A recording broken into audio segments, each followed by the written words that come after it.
Hey everybody, welcome back to The Loop, where we're continuing to make our way through the Bible together. Yesterday we finished 1 Timothy. Today and tomorrow I want to look at the book of 2 Timothy. In this letter, Paul is writing to Timothy for a second time, but this time it's for a very different reason.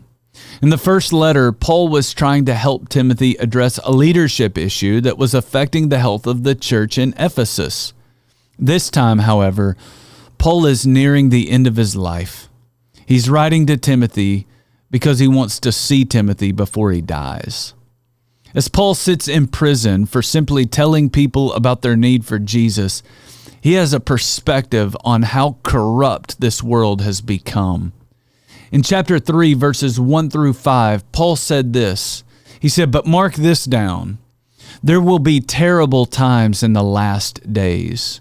People will be lovers of themselves, lovers of money, boastful, proud, abusive, disobedient to their parents, ungrateful, unholy, without love, unforgiving, slanderous, without self-control, brutal, not lovers of God, treacherous, rash, conceited, and lovers of pleasure rather than lovers of God."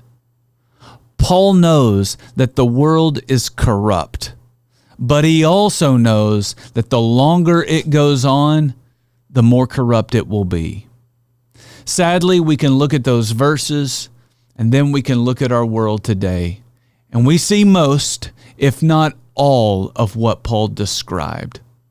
I don't know if we're living in the last days, but I do know that this world is corrupt. There are people in this world who are lost and struggling. They're looking for hope and answers.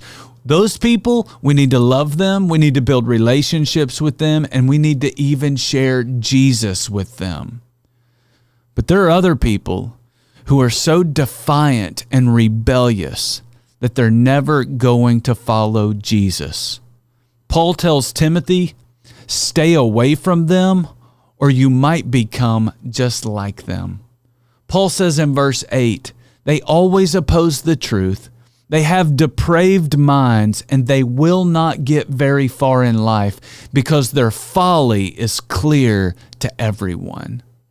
As you live your life today, I pray that you will be able to discern between those who are searching for hope and those who are past the point of no return.